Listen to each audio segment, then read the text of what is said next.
માવઠાથી થયેલા પાક નુકસાનને લઈને કિસાન કોંગ્રેસ નેતાનું નિવેદન સામે આવ્યું।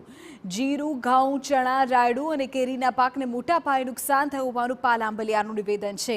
તેમણે કહ્યું કે પાક નુકસાની અંગે તાત્કાલિક સર્વે થાય અને ખેડૂતોને સહાય ચૂકવાય। સરકાર 48 કલાકમાં સર્વે કરાવે તો સાચું નુકસાન સામે આવે તેવું તેમણે ઉમેર્યું। સાથે જ કહ્યું કે ખેડૂતોને નિષ્ફળ પાક માટે વળતર મળે તેવી કોઈ યોજના અમલમાં નથી। આ વર્ષે માવઠામાં ખેડૂતોને એક પણ વખત વળતર મળ્યું નથી। સરકાર માત્ર સર્વેના ખોટા વાયદા કરે છે તેવું પાલ આંબલિયાએ આક્ષેપ કર્યો।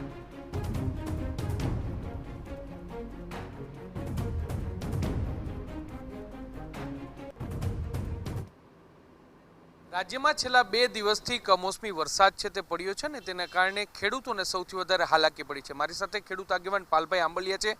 પાલભાઈ, શું કહેશો, 2 દિવસથી જે કમોસમી વરસાદ પડ્યો છે કયા પાકને અને કેટલું નુકસાન થયોનો અંદાજ છે? ગઈકાલે ખાસ કરીને છેલ્લા 3 દિવસથી આગાહી હતી અને એમાં ગઈકાલે જે વરસાદ પડ્યો એ લગભગ અડધા ઇંચથી લઈ અને 1.5-2 ઇંચ સુધી ગુજરાતમાં અલગ અલગ ભાગોમાં વરસાદ પડ્યો છે અને આના કારણે જે નુકસાનનો આંકડો છે એ તો અકલ્પનીય છે। કારણ કે ખેડૂતના ખેતરમાં જે જીરું પડ્યું છે એ પલળી ગયું છે। ખેડૂતની તમે માનો ને 3 મહિનાની જે મહેનત હતી એના ઉપર પાણી, એના સપના ઉપર પાણી ફરી વળ્યું। છેલ્લા 2 વર્ષથી ખેડૂતો રામ ભરોસે છે।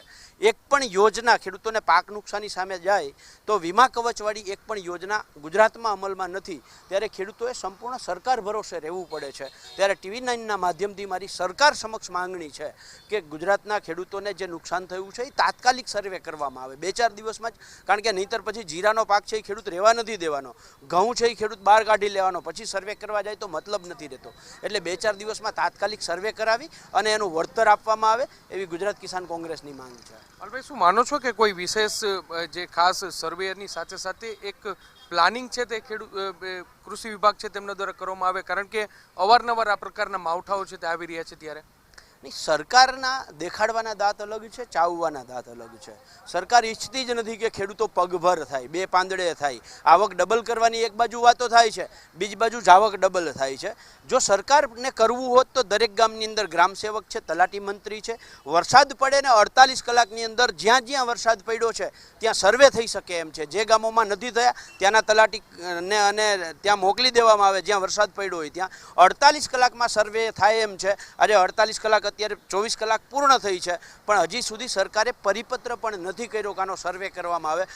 મને આ સરકારની છેલ્લા 4-5 વર્ષની જે કામગીરી છે, નીતિ રીતિ છે એ જોતા એવું લાગે છે કે સરકાર 8 દિવસ પછી પરિપત્ર કરશે, પછી સર્વે કરાવવા જશે અને જ્યારે સર્વે કરાવવા જશે ત્યારે ખેડૂતોએ બગડેલો પાક છે એ તો બહાર કાઢી નાખ્યો હશે, ત્યારે સર્વે કરવાનો કોઈ મતલબ નહીં। માવઠાને લઈને એક ચોક્કસ ગાઈડલાઈન છે કે જો આટલો વરસાદ પડ્યો હોય તો જ નુકસાની આપવી અથવા તો જે સર્વે કરાવો, એ માપદંડ હોય છે એનું અમલ સરકાર કરતી હોય નહીં? જો બહુ સ્પષ્ટ છે, SDRFની જોગવાઈ છે અત્યારે, કારણ કે SDRF સિવાય બીજી કોઈ યોજના અમલમાં નથી અને એની અંદર બહુ સ્પષ્ટ છે કે 33%થી વધારે નુકસાન હોય તો ખેડૂતોને વળતર આપવું। પણ 33%થી વધારે નુકસાન છે કે ઓછું છે ક્યારે ખબર પડશે? જ્યારે સર્વે કરવા જશે ત્યારે ને। તો સરકારે જ્યાં જ્યાં વરસાદ પડ્યો છે, હું TV9ના માધ્યમથી દર્શકોને સિમ્પલ વસ્તુ, દાખલા તરીકે અમારા ખેડૂતોનો જીરાનો પાક છે તો એની અંદર ઝાકળ વધારે આવે ને તો એ નુકસાન થાય છે। તો અડધો ઇંચથી લઈ અને 1.5 ઇંચ વરસાદ પડ્યો હોય અને જીરાના પાકની અંદર નુકસાન ન થયું હોય એવું કેવી રીતે કહી શકે કોઈ વ્યક્તિ? પણ જ્યાં સુધી સરકાર પોતે સર્વે ન કરાવે ત્યાં સુધી તો નક્કી જ ના કહી શકાય કે કેટલું નુકસાન થયું છે। પણ એટલે 33%થી વધારે જો નુકસાન થયું હોય તો જે તેમને વળતર આપવાની એક જોગવાઈ છે। જોકે કોંગ્રેસ દ્વારા માંગ કરવામાં આવી છે કે સરકાર સૌપ્રથમ આ ક્રાઇટેરિયાને ભૂલી અને સૌપ્રથમ સર્વે છે તે કરાવે ને તો જ જે નુકસાનીનો આંક છે તે સામે આવશે।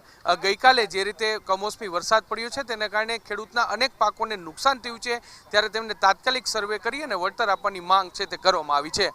કેમેરા પર્સન ભાવેશ લશ્કરી સાથે મોહિત ભટ્ટ, TV9 રાજકોટ।